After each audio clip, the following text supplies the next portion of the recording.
meditando en la palabra del Señor, vamos a abrir nuestras Biblias en Gálatas capítulo 6 y versículo 7. El problema más grande que nosotros enfrentamos, hermano, que hemos enfrentado y vamos a seguir enfrentando es el pecado. Olvídese de la economía. Las economías fluctúan, las economías son así, suben y bajan y no se puede confiar en la economía. Olvídese por un momento de las cuestiones migratorias, olvídese de eso también. No porque no afecte, claro que afecta, pero olvídese de eso por un momento. Olvidémonos también, si pudiéramos, de las enfermedades. Es muy difícil hacerlo, yo sé, sobre todo cuando hay personas queridas atravesando enfermedades. Pero todo eso queda pequeño cuando hablamos del pecado. El pecado es la epidemia más grande que la humanidad enfrenta. En el 2020, hace 5 años, mire, 5 años ya de la pandemia. Parece que fue ayer. En el 2020 el mundo enfrentó una pandemia, la más grande del tiempo moderno. Y todos estuvimos preocupados, ¿no? Yo no sé si usted se preocupó, yo me preocupé. Recuerdo que yo daba las clases de escuela dominical desde mi casa, lo grabábamos ahí en un teléfono. Mira qué raro me sentía yo al principio hablando yo solo en mi sala. Me sentía raro, pero era necesario por la emergencia del momento. Al final me acostumbré, después me hacía falta. Pero aún así las pandemias no es lo más grave. Lo más grave que enfrentamos usted y yo es el pecado. Y eso, hermano, no hay vacuna que pueda apartarlo de nosotros. No es por un periodo como una enfermedad. No es por una temporada como una crisis económica. No es por un periodo de tiempo como es la situación de migración, que yo estoy seguro que no va a durar mucho, pero bueno. El pecado está allí todo el tiempo. Desde que usted nació, de hecho dice el salmista David, en pecado me concibió mi madre. ¿Qué le dice eso a usted? Desde antes de nacer usted ya venía peleando con el pecado. Si alguno de nosotros, imagínese, vinimos al mundo, claro, por la relación sexual de nuestros padres, y algunos de ellos ni siquiera lo hicieron en las condiciones ideales. Entonces, en mi caso, mis padres nunca se casaron.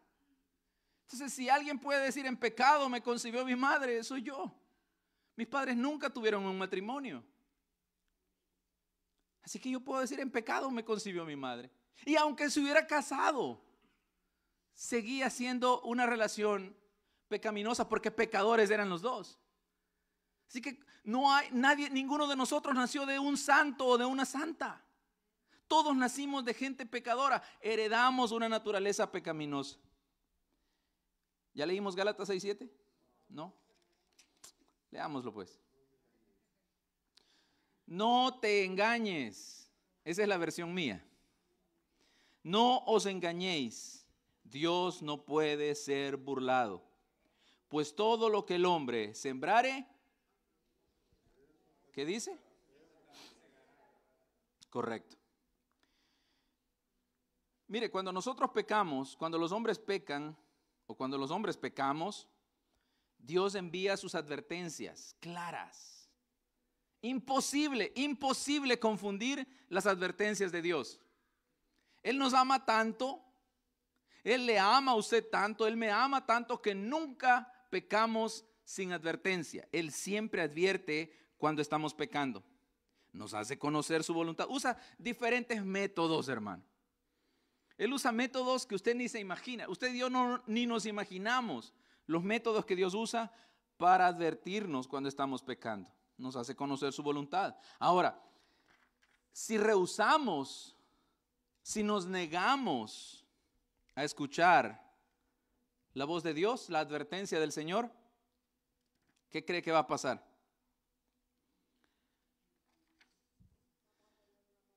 No le dejamos alternativa. Él tiene que mandar el resultado de lo que sembramos. Él tiene que mandarnos el resultado, la consecuencia.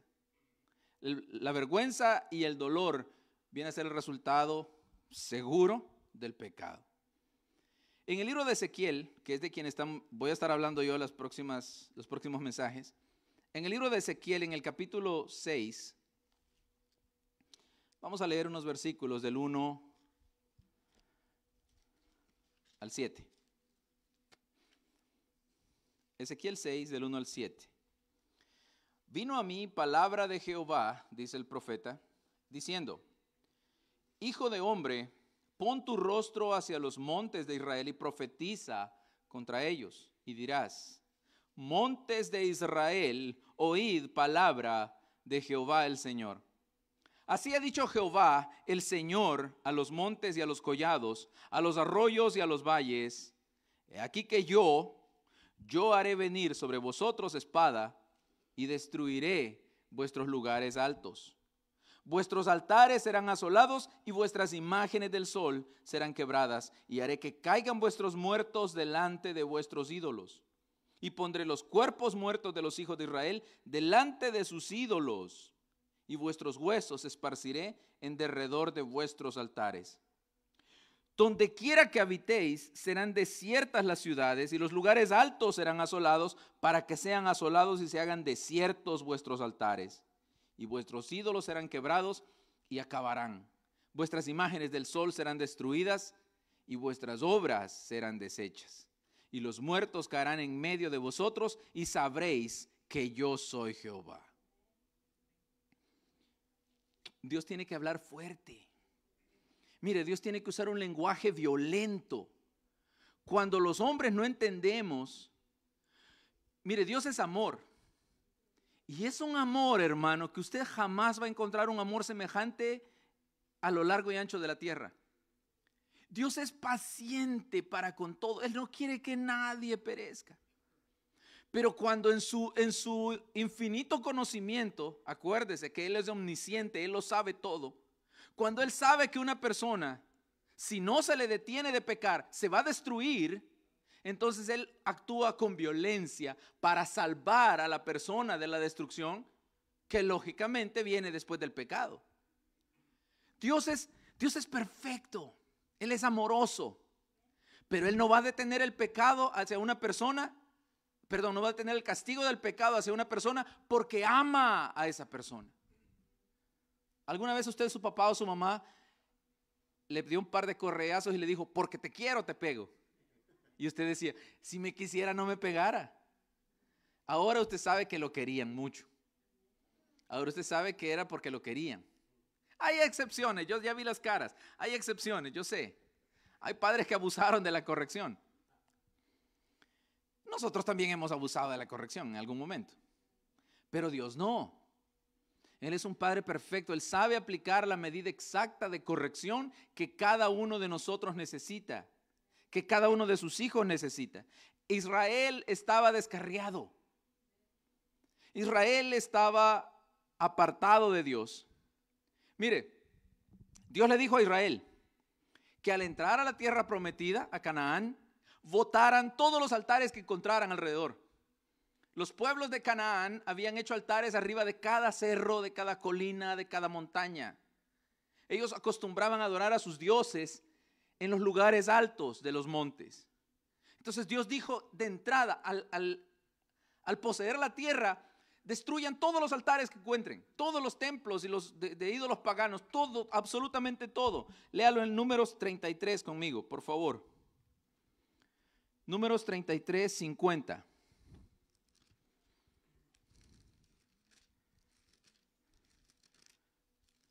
Para que vea que Dios siempre da la corrección antes de que llegue la necesidad. Números 33, 50. Vamos a leer un poco. Y habló Jehová a Moisés en los campos de Moab junto al Jordán frente a Jericó. Oiga, desde el tiempo de Moisés viene esta advertencia. Diciendo, 51, habla a los hijos de Israel y diles: cuando hayáis pasado el Jordán, entrando en la tierra de Canaán, echaréis de delante de vosotros a todos los moradores del país, y destruiréis todos sus ídolos de piedra y todas sus imágenes de fundición, y destruiréis todos sus lugares altos, y echaréis a los moradores de la tierra y habitaréis en ella, porque yo os la he dado para que sea vuestra propiedad. Y heredaréis la tierra por sorteo por vuestras familias. A los muchos daréis mucho por herencia y a los pocos daréis menos por herencia. Donde le cayere la suerte, allí la tendrá cada uno. Por las tribus de vuestros padres heredaréis. Y si no, oiga esto, y si no echareis a los moradores del país de delante de vosotros, sucederá que los que dejareis de ellos serán por aguijones en vuestros ojos y por espinas en vuestros costados, y os afligirán sobre la tierra en que vosotros habitareis. Además, haré a vosotros como yo pensé hacerles a ellos. ¿Qué le hizo el Señor a los habitantes de Canaán? Trajo a Israel para que los destruyera y les quitara su tierra. Entonces dice el Señor, pero si ustedes hacen lo mismo que ellos, les voy a hacer a ustedes lo que pensé hacerles a ellos. ¿Qué está haciendo el Señor ahora en el tiempo de Ezequiel? Trayendo a los babilonios para destruir a los israelitas, para matar a espada a los moradores y para quitarles sus tesoros. Lo mismo que Dios dijo que le iba a hacer a los cananitas, ahora amenaza a los israelitas con hacérselo. Pero ya no es solo una amenaza, es una profecía. Hay una diferencia. Entonces, en este caso, el Señor ya dijo claramente lo que va a hacer. Israel no cumplió la orden escrita.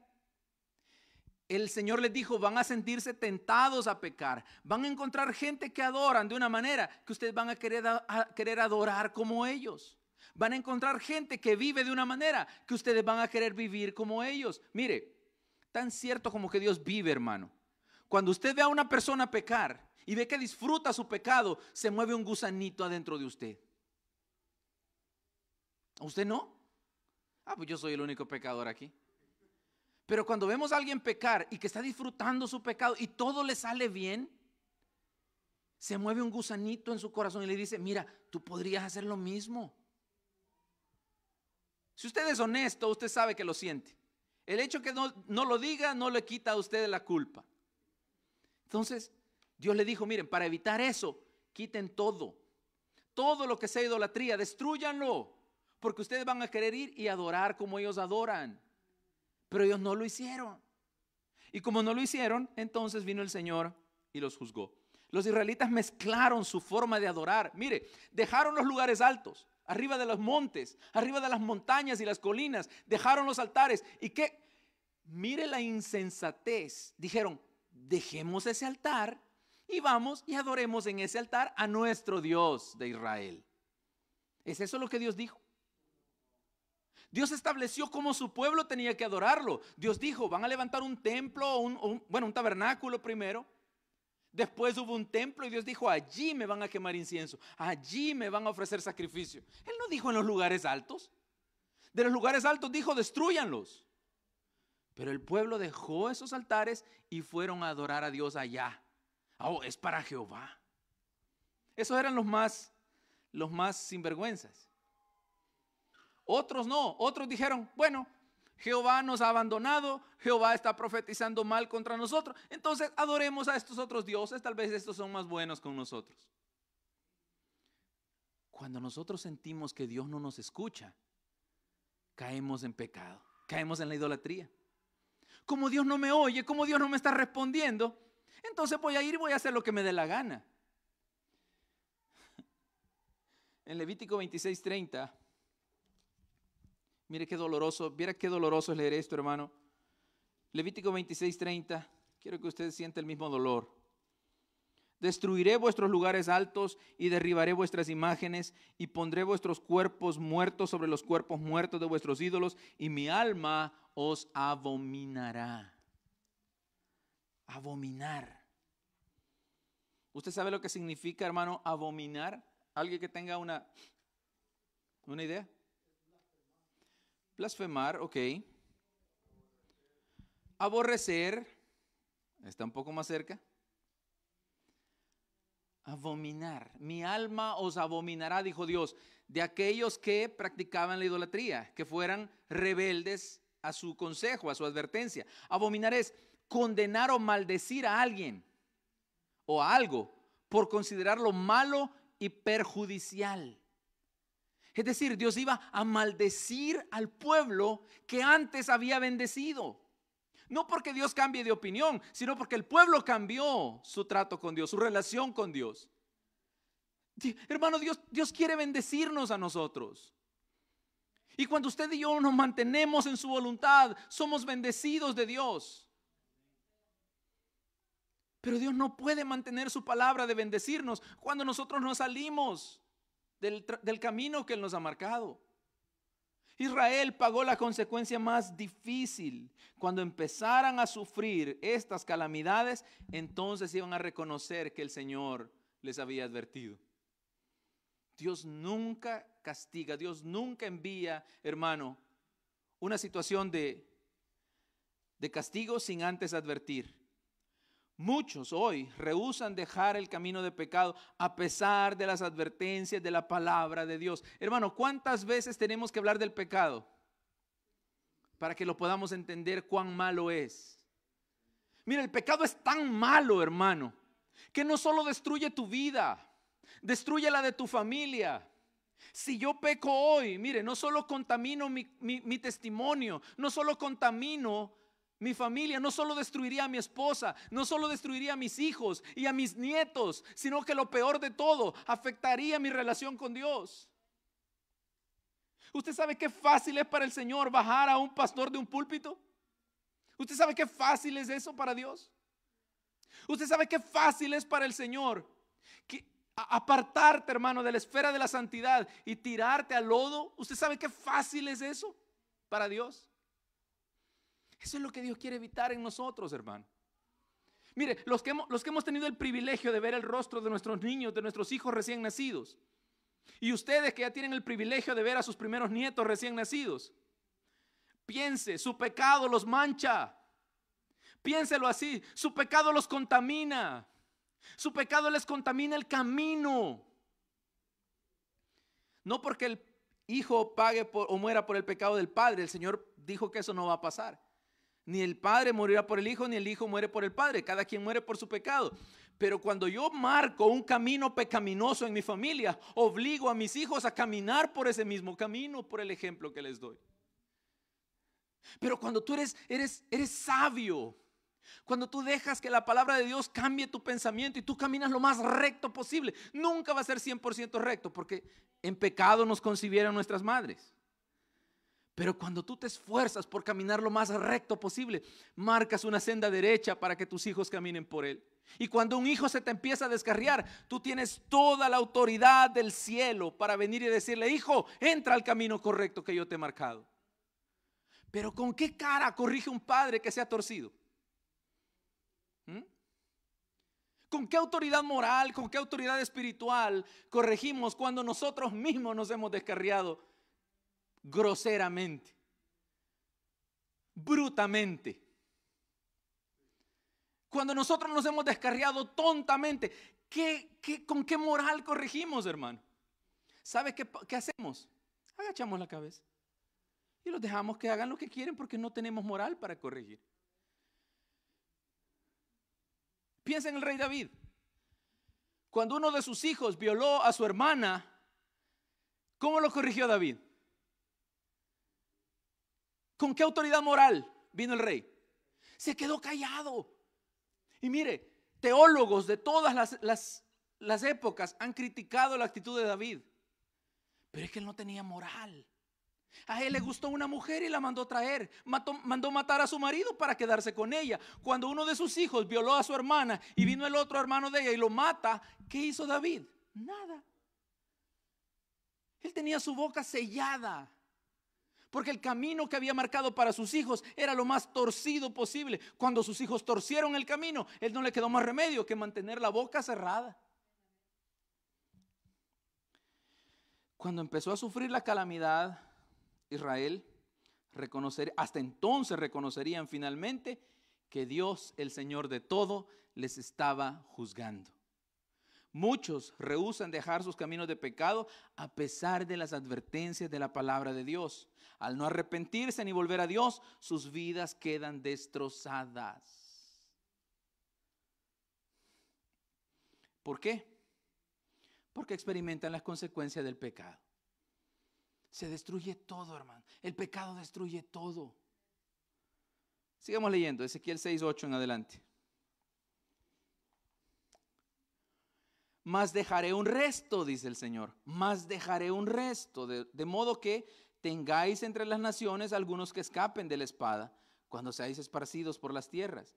Y los que de vosotros escaparen se acordarán de mí entre las naciones en las cuales serán cautivos, porque yo me quebranté a causa de su corazón fornicario que se apartó de mí, y a causa de sus ojos que fornicaron tras sus ídolos, y se avergonzarán de sí mismos a causa de los males que hicieron en todas sus abominaciones.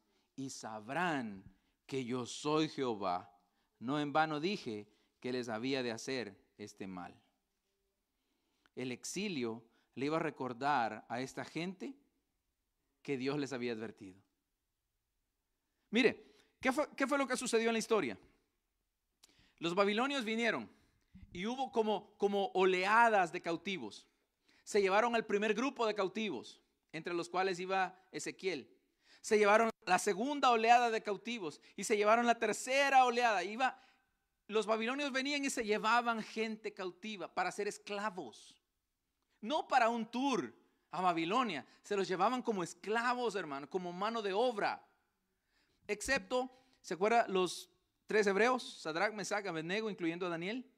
Ellos fueron en el cautiverio, pero fueron como príncipes, porque el rey quería, en su morbo, él quería jóvenes para que crecieran en su palacio. Ese es otro tema. Pero a los que no se llevaban, los mataban. A los que no se llevaban cautivos, los dejaban muertos, tal como Dios lo dijo, muertos delante de los altares en los que habían adorado a dioses paganos, para que se cumpliera la palabra de Dios. Al caer en un estilo de vida pecaminoso, las personas tienden a olvidar sus obligaciones con Dios. En el exilio iban a recordar a Dios. ¿No fue eso lo que le pasó al hijo pródigo? ¿Se acuerda usted del hijo pródigo? ¿Cuándo se acordó de Dios? ¿Cuándo? Hasta que ya no había más bajo que caer.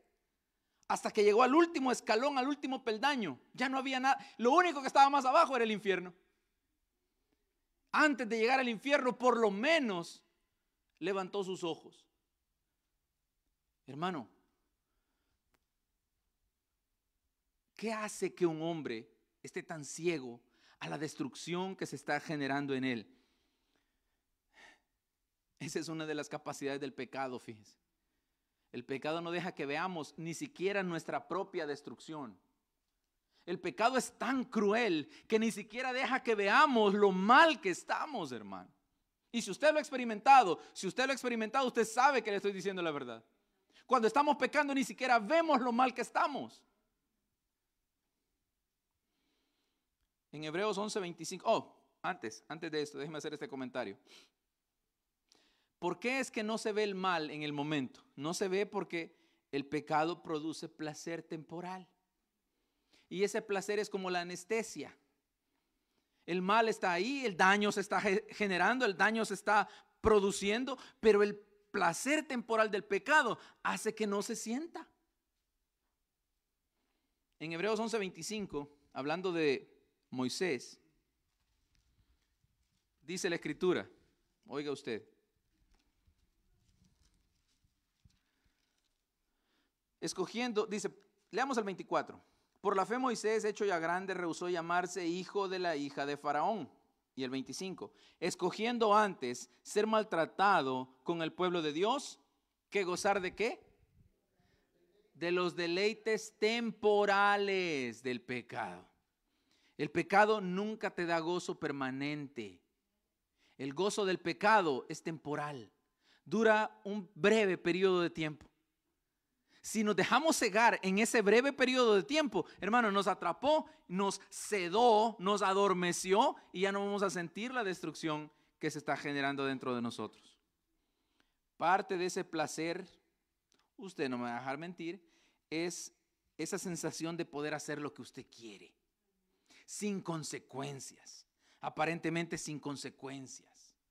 Pero el placer termina cuando aparece la consecuencia y la consecuencia va a llegar.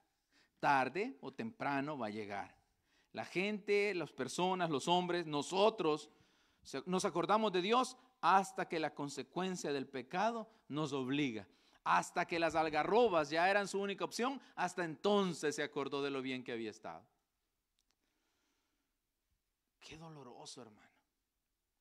¿Y sabe qué es lo más doloroso? Que eso nos pase habiendo estado ya en el Señor. Eso es lo más doloroso. ¿Por qué le digo esto en este momento? El Señor quiere que usted lo sepa, para que no vaya a cometer el error de apartarse, como dice la Escritura, del santo mandamiento que nos ha sido dado. Dice un predicador del siglo XVIII, es difícil, es duro perderse desde las bancas, dice, pero es más duro perderse desde el púlpito, porque ni los que ocupamos el púlpito estamos exentos de cometer esos pecados tan atroces. Entonces es igual para todos, hermano. La exhortación es general. El juicio sobre Israel iba a ser amplio, el juicio sobre Judá, perdón, iba a ser amplio, porque amplio había sido el pecado. Pecaron en todas las áreas posibles y pecó toda la nación. No pecó solo una parte, no pecó solo un estrato de la sociedad, no, pecaron todos por igual. Léalo conmigo, Ezequiel 7, del 1 en adelante. Vino a mí palabra de Jehová, diciendo, tú, hijo de hombre, así ha dicho Jehová el Señor a la tierra de Israel. El fin viene sobre los 4 extremos de la tierra, es decir, toda la tierra de Judá. Ahora será el fin sobre ti y enviaré sobre ti mi furor y te juzgaré según tus caminos y pondré sobre ti todas tus abominaciones. Y mi ojo no te perdonará, ni tendré misericordia. Antes pondré sobre ti tus caminos y en medio de ti estarán tus abominaciones y sabréis que yo soy Jehová. ¿Qué dice el 5? Así ha dicho Jehová el Señor, un mal. He aquí que viene un mal. Viene el fin. El fin viene. Hermano, ¿ve usted lo urgente de la advertencia? Si usted lo lee tranquilo con una taza de café en la mano, usted dice, viene el fin viene, se ha despertado contra ti, he aquí que viene, tranquilo. Y usted no siente la urgencia, y usted pasa por esa lectura, y la puede leer en 1 minuto, en 2 minutos, y no hay nada, no hay problema. Hermano, métase en la situación. Es a nosotros que el Señor nos está hablando. El Señor que conoce perfectamente el dolor que el pecado produce. Usted nunca ha experimentado ni experimentará la cruz, hermano, ni yo tampoco. Cristo estuvo en la cruz y cuando se escribió esto, faltaban en la cronología de tiempo, faltaban cientos de años para que llegara a la cruz, pero el Dios omnisciente, el Dios eterno, ya sentía el dolor de los clavos en sus manos cuando escribió esto. Así ha dicho el Señor, un mal. He aquí que viene un mal, viene el fin viene, se ha despertado contra ti, he aquí que viene. Dios mío, cómo te ama el Señor, cómo nos ama el Señor. Él no quiere que nos vaya mal. Tenemos que reconocer que si nos va mal es por nuestra única culpa. Es por desobediencia, es por necedad, es porque no queremos atender a la voz de Dios. La mañana viene para ti, oh morador de la tierra. El tiempo viene, cercano está el día de tumulto y no de alegría sobre los montes. Ahora pronto derramaré mi ira sobre ti y cumpliré en ti mi furor, o sea, mi ira, mi enojo, y te juzgaré según tus caminos y pondré sobre ti tus abominaciones. Y mi ojo no perdonará. Oiga esto, hermano, y mi ojo no perdonará, ni tendré misericordia. Según tus caminos pondré sobre ti, y en medio de ti estarán tus abominaciones, y sabréis que yo, Jehová, soy el que castiga. ¿Sabe un error que cometió Judá? En Judá, en el reino del sur, ahí estaba Jerusalén. Ahí estaba el templo. Ellos pensaban que por tener el templo, por estar ahí en la ciudad de Jerusalén y por tener el templo en medio de ellos, ellos eran intocables. Nosotros somos los privilegiados en medio de todo el mundo, somos los guardianes del templo, somos los que tenemos los sacrificios, a nosotros nada nos puede pasar. ¿Se acuerda que le dijo el Señor, ¿Qué le dijo Juan el Bautista a aquellos que llegaron al bautismo a la orilla del río Jordán? Y no penséis decir dentro de vosotros, les dijo, a Abraham tenemos por padre. Porque yo os digo, y metió la mano en el río, porque yo os digo que Dios puede levantar hijos a Abraham aún de estas piedras. O sea, ustedes no son necesarios. No crean que porque son descendencia de Abraham, ustedes ya son intocables y pueden hacer lo que les dé la gana sin sufrir consecuencias.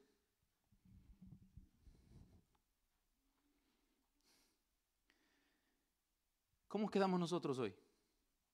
No, yo ya no me puedo equivocar, yo ya soy pastor. Yo ya no puedo cometer errores. No tengo que vigilar mi vida porque yo soy a mí el Señor me habla en su palabra para que yo le hable al pueblo. ¿Qué más cercanía con Dios puedo yo tener?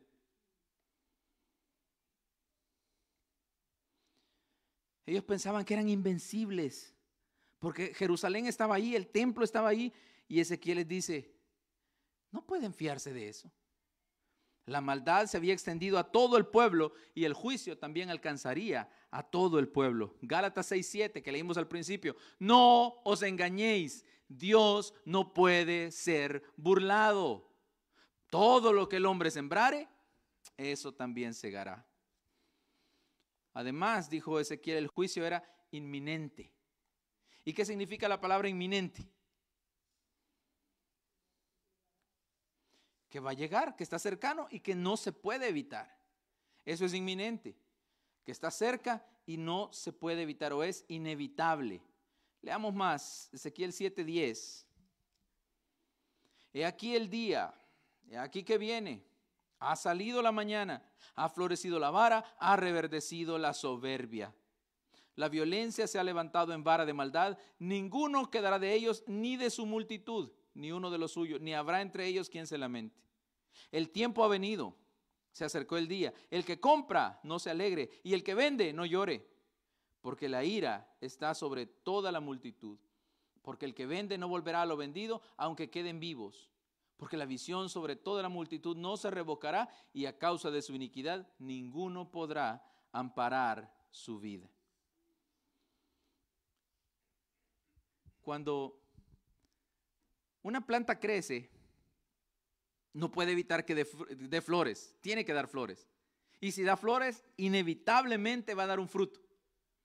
Entonces, esa misma situación es la que evoca aquí Ezequiel. Y dice, así como la vara reverdeció, ¿cuál vara? La vara del castigo, la vara de la soberbia, la vara del pecado. Había llegado a un punto que lo único que faltaba ahora era la cosecha. ¿Y cuál es la cosecha de la maldad? El juicio. En una sociedad de intercambios comerciales, los hermanos, las personas, los habitantes del oriente son buenos para hacer comercio, comprar, vender. Usted nunca le va a ganar en cuestiones de transacciones comerciales a la gente del Medio Oriente. Ellos son especialistas en eso. Y cuando alguien compraba, o mejor dicho, cuando alguien vendía y otro le compraba, uno se alegraba y el otro quedaba triste. Si la cosa que se vendía no era buena, el que la vendía quedaba contento porque engañó al otro. Y el que compró quedaba triste porque lo habían engañado. Y dice el Señor, ni tiempo le va a quedar de alegrarse o entristecerse, ya sea que gane o pierda con las transacciones, porque el castigo viene. Esta vez Dios nos salvaría como en el tiempo de Josafat. No se preocupen, le decía el Señor a aquella nación, a aquella gente de aquel pueblo. La guerra es de Dios, no es de ustedes. No habrá necesidad ni de que levanten la espada, pero esta vez Dios no va a intervenir, porque esta vez es Él el que trajo al ejército. Esta vez no es un ejército que viene desafiándoles, esta vez es Dios que trajo el castigo a través de un enemigo. Él traía al conquistador. ¿Cómo reacciona el mundo de hoy al mensaje del juicio que predicamos? Hermano, el corazón de esta meditación es esto. Ya pasó el tiempo de Ezequiel, ya no vamos a regresar a él, obviamente. El mensaje de juicio que Ezequiel predicó fue para ese tiempo, pero hoy estamos a las puertas de un juicio más severo todavía. Lo que pasó en el tiempo de Ezequiel, hermano, era como un juego de niños comparado a lo que viene para la humanidad hoy. Lo que viene para el mundo hoy, hermano, es algo que nunca se ha visto. Es algo que igual, inevitable. Está cercano y no se puede detener. Los creyentes hoy somos rechazados cuando le recordamos al mundo que Cristo viene a la tierra por segunda vez. Y le recordamos que Él viene ahora, no como un cordero inmolado, sino como un león triunfante, rugiente, a establecer su reino sobre la tierra. Predique eso afuera y la gente se va a reír de usted y se van a burlar de usted. La reacción de la gente es la misma. ¿Sabe cuándo van a creer? ¿Sabe hasta cuándo van a reconocer que usted y yo teníamos razón? ¿Que la Biblia tiene razón? Hasta que estén en la gran tribulación. Y aún así algunos todavía van a negar el juicio de Dios. Tenemos de Dios, hermano, la encomienda, el encargo de predicar el juicio que viene sobre la tierra. Y recordémoslo para nosotros mismos en primer lugar. Porque si usted cree, mire, si usted es de los que creen, hay mucho predicador en las redes sociales y en YouTube y en todas las plataformas que están hablando de que la humanidad, el mundo entero va a venir a conocer a Cristo, que hay que meter presidentes cristianos en los gobiernos, que hay que meter alcaldes cristianos, que hay que meter gobernadores cristianos, que hay que tener diputados cristianos. Mentira, mentira. Usted no encuentra eso en la Biblia. Yo los puedo contar con las manos, con los dedos de una mano. Los candidatos cristianos que yo sé que en Latinoamérica han corrido por un puesto en un gobierno y todos han quedado avergonzados. En Guatemala hubo un hermano de apellido Caballero, no sé si era Pablo, no era Pablo, ese es otro, pero era apellido Caballero. Corrió por la presidencia de Guatemala hace como unos 15 años atrás, tal vez un poco más. No ganó. ¿Sabe por qué? Porque Dios no quiere que sus hijos estén en la política. Mire, el hombre dejó el pastorado, dejó a su esposa a cargo de la iglesia para meterse a correr por la presidencia de Guatemala. No ganó. Es que Dios no va a respaldar eso. En Venezuela, cuando empezaba Chávez, hubo un hombre, líder de una mega iglesia en Venezuela. No recuerdo el nombre de él. Él, correcto. ¿Se da cuenta? Corrió también por la presidencia. Dios no lo iba a respaldar. ¿Por qué? Porque Dios no quiere a sus hijos en la política, hermano. Porque el reino de Cristo, el reino de Dios no se implanta a través de medios humanos. Porque no es a través de astucia humana, es el poder de Dios que va a venir sobre la tierra, pero no va a ser a la manera de seres humanos, a la manera de hombres. No se va a hacer en luchas como las que nosotros conocemos hoy. Por eso muchos le van a decir a usted en las redes sociales, no, que hay que votar por este candidato porque este es cristiano. Sí. Hermano, mire, si era bueno, al llegar al puesto se corrompe. Si era bueno, si llevaba buenas intenciones, una vez que llegue, se echa a perder. ¿Por qué cree que Dios nunca puso a un rey que fuera 100% entregado a él? Hasta David necesitó un profeta, ¿sí o no? Hasta David. Entonces Dios dividió el oficio, puso reyes y puso profetas a la par, para que el profeta aconsejara al rey. Usted no piense ni sueñe, hermano, con que va a haber un presidente en algún país de los nuestros o en este país. Nadie va a hacer la voluntad de Dios con la política. Es algo demasiado sucio. Entonces, el juicio que nosotros anunciamos a la gente no le gusta. Aquellos que creen que las cosas van a mejorar en esta tierra, no les gusta que uno les recuerde que la cosa no va a mejorar, la cosa se va a poner peor. Porque para que el reino del Señor sea implantado, el mundo necesita llegar al colmo de la maldad. No ha pasado una vez, ya pasó varias veces. ¿Cuándo fue que Dios destruyó con el diluvio? Cuando la maldad de los hombres era mucha en la tierra y todo designio de los pensamientos del corazón de ellos era de continuo solamente el mal. Y le dolió a Dios en su corazón y se arrepintió de haber hecho hombre en la tierra. Así dice la Biblia. Mandó el diluvio. ¿Cuándo destruyó a los habitantes de Canaán? Cuando llegó a su colmo la maldad del amorreo. Cuando la maldad llegó a su colmo, el Señor sacó a Israel de Egipto y los trajo para destruir al amorreo, al cananeo, al fereceo, al eteo, al jebuseo, etcétera, etcétera. ¿Cuándo cree que va a venir el Señor a levantar a su iglesia y a establecer su reino del milenio? Cuando la maldad llegue al tope, y todavía no ha llegado. Lo que usted está viendo es nada comparado con lo que viene todavía. ¿Sabe? Yo me di cuenta, paréntesis. Esta semana estuve leyendo una nota, un reportero italiano hizo un reportaje sobre la guerra de Bosnia en la década del 90, del 92 al 96.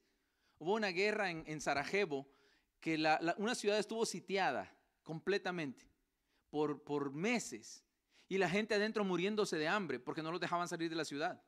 En los montes alrededor de la ciudad había francotiradores apuntando todos los días, de día y de noche. Si una persona quería comer algo, salía de su casa, salían corriendo agachados y lo más rápido posible para que los francotiradores no los mataran. Así estuvo esa ciudad por meses. De lo que yo me di cuenta, hermano, me dolió el corazón otra vez. Hubo millonarios, gentes, los más ricos en Italia y otros países del mundo, que establecieron un safari humano, un safari humano. Le pagaban el equivalente en moneda de hoy a 12,000 euros al ejército que estaba controlando la ciudad para ir y tomar ellos los rifles de los francotiradores y matar gente. Pagaban $12,000 por matar a un ser humano. Eso sucedió hace poco más de 30 años. ¿Usted le parece que eso no es maldad?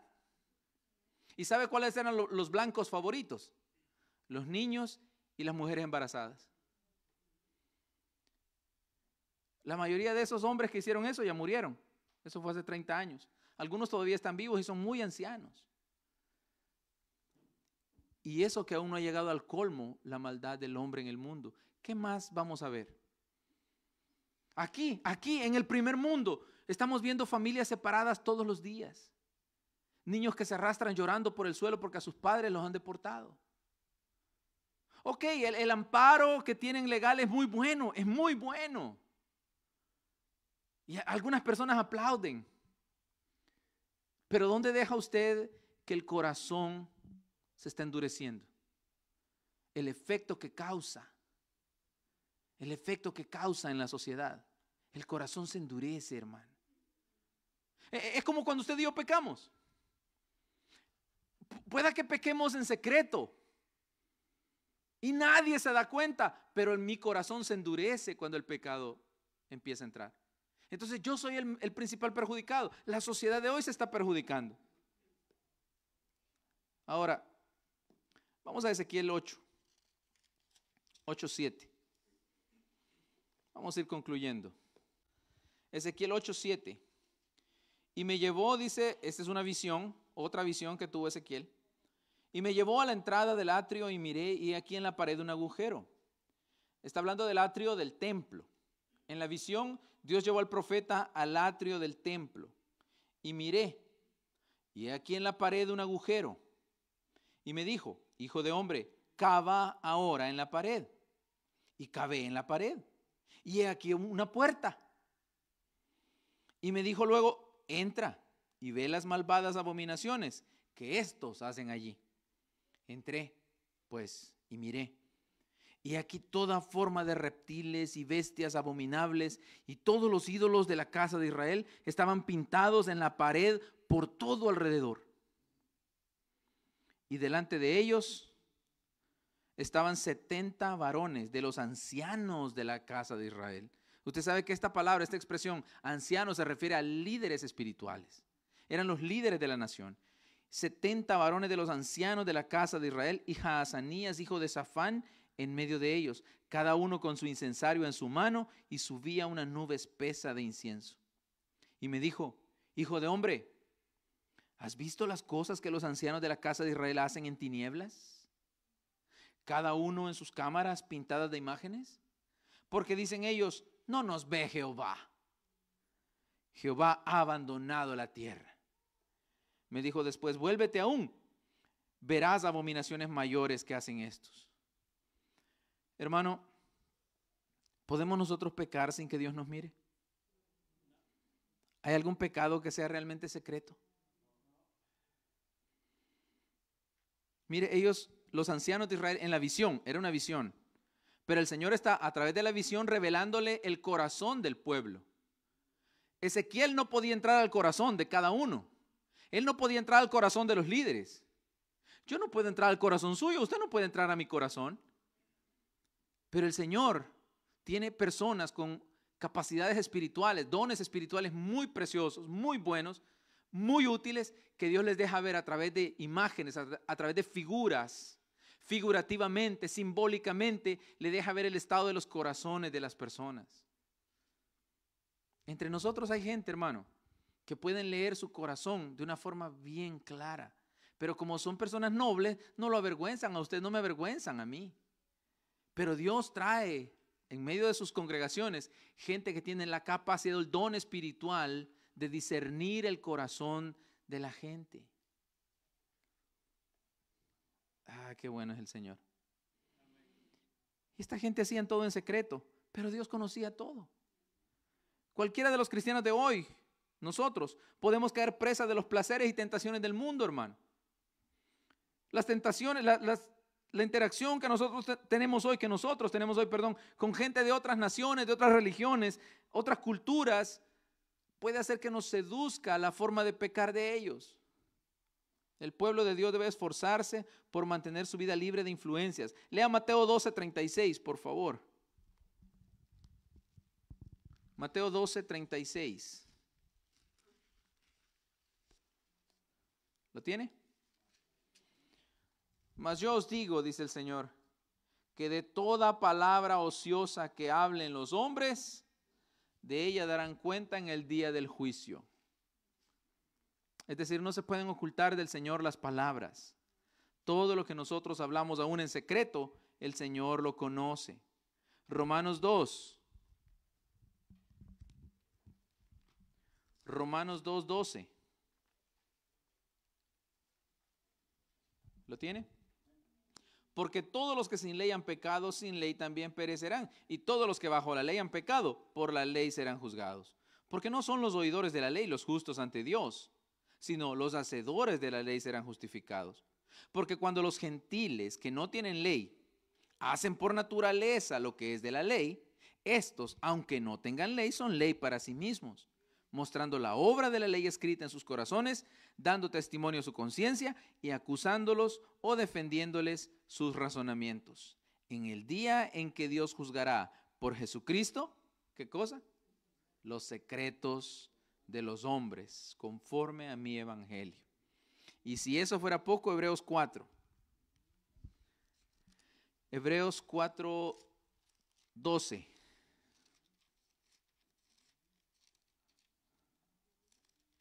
Leamos. Porque la palabra de Dios es viva y eficaz y más cortante que toda espada de dos filos y penetra hasta partir el alma y el espíritu, las coyunturas y los tuétanos y discierne ¿qué cosa? Los pensamientos y las intenciones. Miren, ni siquiera se han convertido en palabras todavía, solo es una intención y el Señor ya lo discernió, ya lo entendió. Y no hay cosa creada que no sea manifiesta en su presencia. Antes bien, todas las cosas están desnudas y abiertas a los ojos de aquel a quien tenemos que dar cuenta. Hay una cosa que sucedió en Judá. Cuando vino el juicio, el primero que predicó del cautiverio, de la conquista babilónica, fue Jeremías. Jeremías usó todo su periodo ministerial, todo su ministerio profético, lo usó para advertir sobre la venida de un ejército extranjero.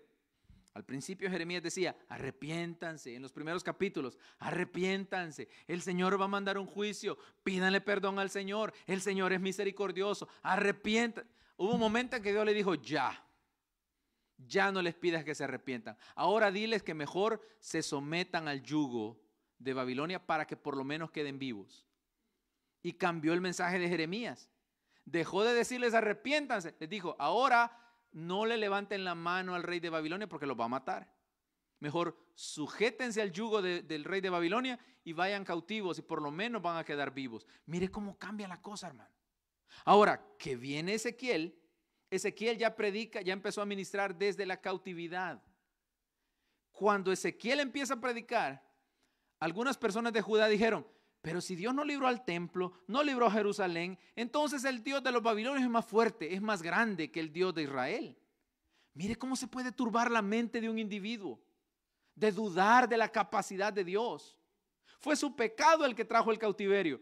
Y aún cuando Dios lo permitió y se los advirtió, para ellos el Dios Marduk de Babilonia era más grande que Jehová de Israel. Así que para ellos no lo miraban malo. Simplemente adoraban a un Dios más grande. Por eso tenían en la visión de Ezequiel, tenían los muros, las paredes de esa cámara secreta entre comillas, que había un pequeño agujero.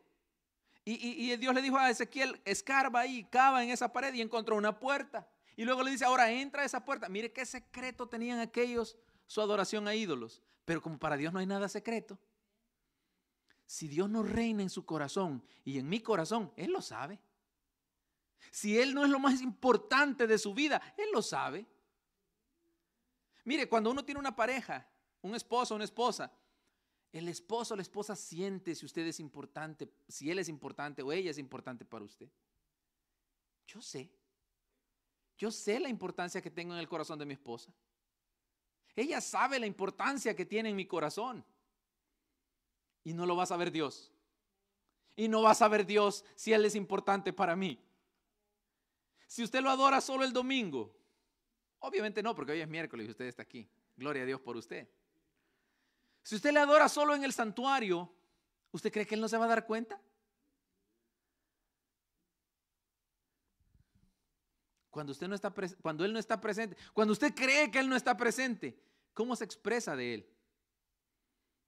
En las parejas, ¿cómo hablamos de nuestro esposo o nuestra esposa cuando no está presente? Esa prueba no falla, hermano. Si usted le da, hermano varón, si usted le da su lugar a su esposa, aunque ella no esté a su lado, eso habla muy bien de usted. Si su esposa le da su lugar a usted, aunque usted no esté presente, haga la prueba un día. Dígale a Marisela, mire que el pastor, ay sí, le va a decir ella, viera que cómo es. No, ella me va a defender, le aseguro que me defiende. Es que el pastor como que no está predicando bien, dígale usted. Ay sí, es que viera que ella no estudia, le va a decir. No. Ella no va a hacer eso. Yo sé que no va a hacer eso. Tengo plena confianza. Porque la conozco, ella me conoce. Ahora, ¿cree que Dios no me va a conocer? Si yo predico sin tomar en cuenta a Dios, si me voy solo a lo que yo entiendo y nunca dependo del Señor, si no le pido dirección para saber lo que su corazón necesita, ¿usted cree que Dios no va a saber que yo lo estoy dejando a un lado? Él va a saber que Él ya no es el principal en mi corazón. ¿Y qué es lo que voy a lograr? Sigamos leyendo. Ezequiel 8:14 para terminar. Ahora sí. Ezequiel 8.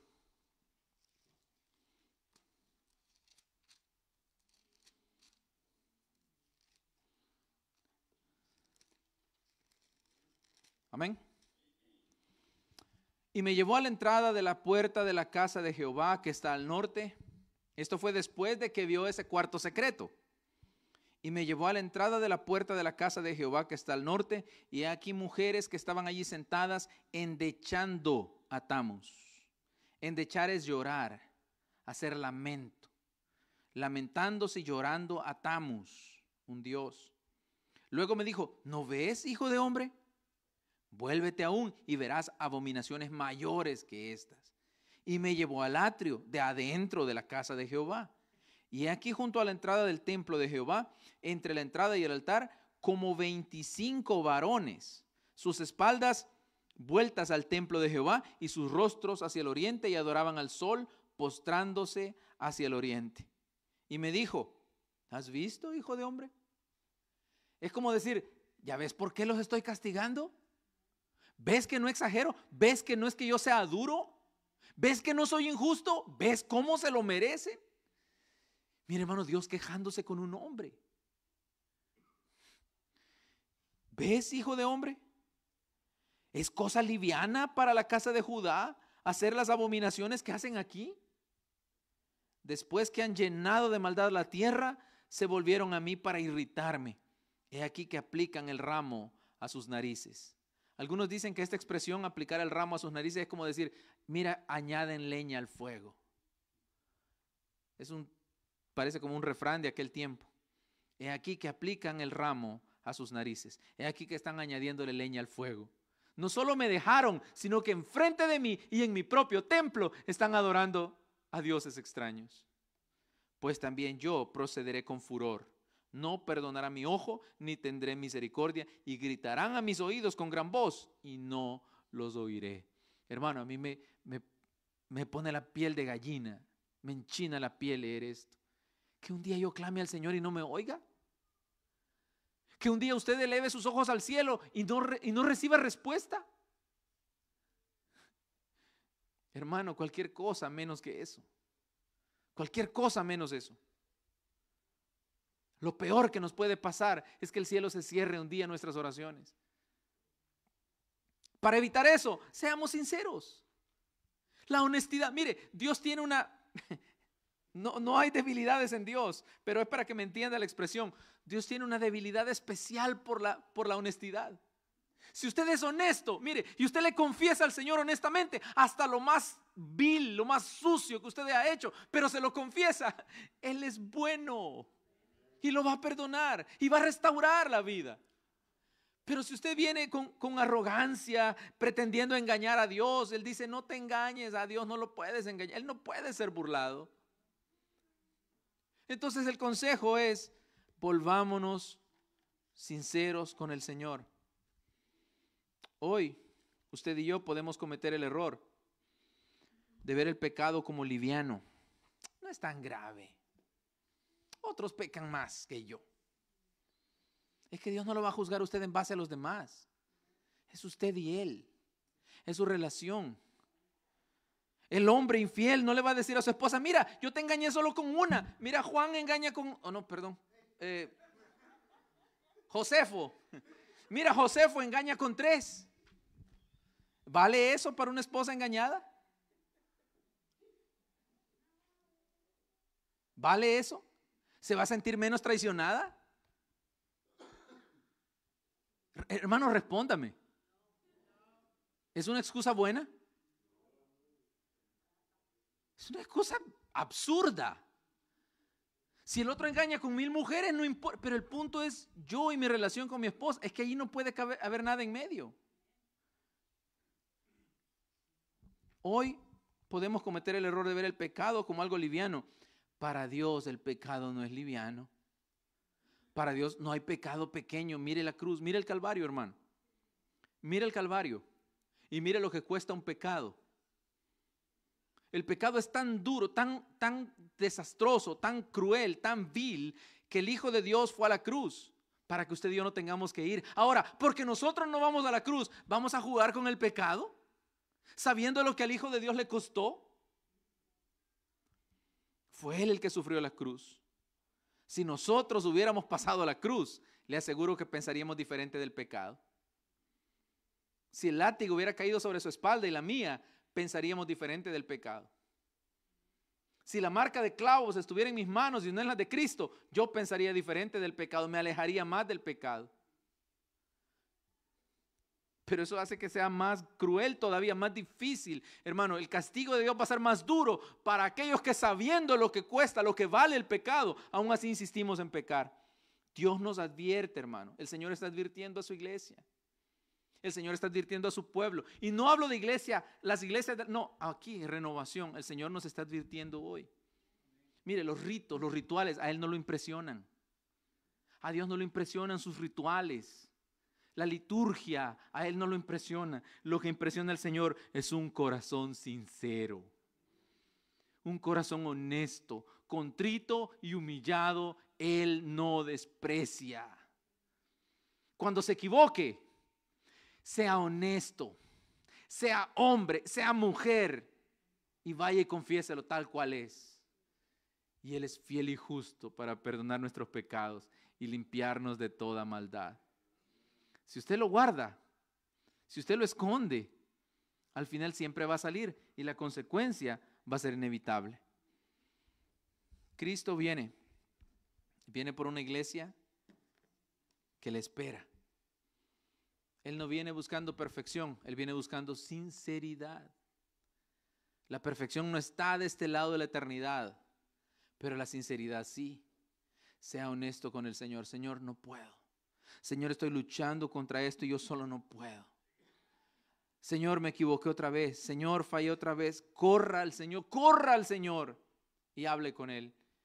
Y el Señor es fiel y justo. Póngase de pie. Eleve sus brazos, sus manos al cielo y reciba el perdón de Dios. Y reciba del Señor la confirmación de que Él está con usted.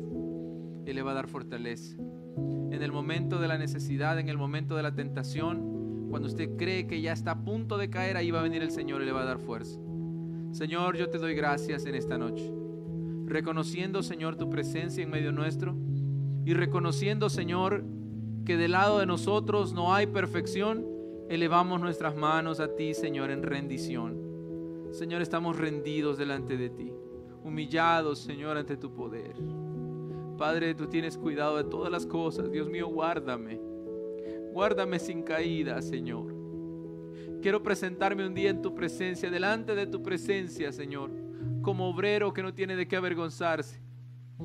Señor, quiero presentarme delante de ti un día con la frente en alto. No porque nunca haya pecado, sino porque cuando peque, Señor, quiero ser honesto, quiero ser sincero contigo.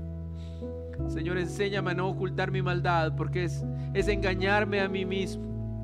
Tu palabra me dice: no os engañéis, a Dios no lo puedes engañar, Dios no puede ser burlado.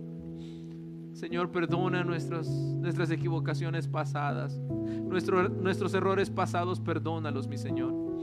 A partir de este día, de esta noche, Señor, queremos ser honestos, sinceros contigo. No queremos albergar el pecado en nuestro corazón ni mantenerlo allí, Señor, en nuestra conciencia. Queremos ser libres de toda contaminación de carne y de espíritu, perfeccionando la santidad, como dice tu palabra, en el temor de Dios. Queremos temerte de verdad, Señor. Queremos tener ese temor santo de ti. Nunca ninguno de nosotros podrá tener la suficiente familiaridad como para que su pecado pase por alto. Eso es imposible. Es nuestra mente humana caída la que nos hace creer que nosotros tenemos una condición especial por la cual no seremos juzgados. Todos nosotros, Señor, no somos más que criaturas necesitadas de perdón. Señor, gracias. Gracias porque nos has escogido para este tiempo, Señor. Desde antes de la fundación del mundo, nuestros nombres ya estaban escritos para servirte en este tiempo. Queremos hacerlo y hacerlo bien. Queremos hacerlo hasta el final. Señor, si hay problemas en medio de nuestras vidas, de nuestras familias, ayúdanos a solventarlos, Señor, para que nada empañe nuestra comunión, nuestro servicio a ti, Padre bueno. Pongo las familias que están en medio nuestro, todo problema matrimonial, lo pongo delante de ti, Señor.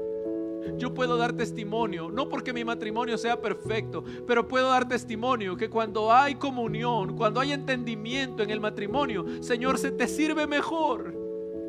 Mi Señor, se te puede servir mejor, porque lo que yo no puedo hacer lo hace mi esposa. Lo que ella no puede lo hago yo, y juntos, tomados de la mano, Señor, servimos más efectivamente, más eficazmente. Repito, no somos perfectos, nuestro matrimonio no es perfecto, pero sé, Señor, que tú nos has bendecido al darnos un entendimiento grande. Hablamos el mismo lenguaje, tenemos las mismas motivaciones, tenemos el mismo concepto del ministerio, el mismo concepto del servicio a ti. Señor, amamos tu palabra, te amamos a ti, Señor, igual. Y quiero lo mismo para mis hermanos, Señor.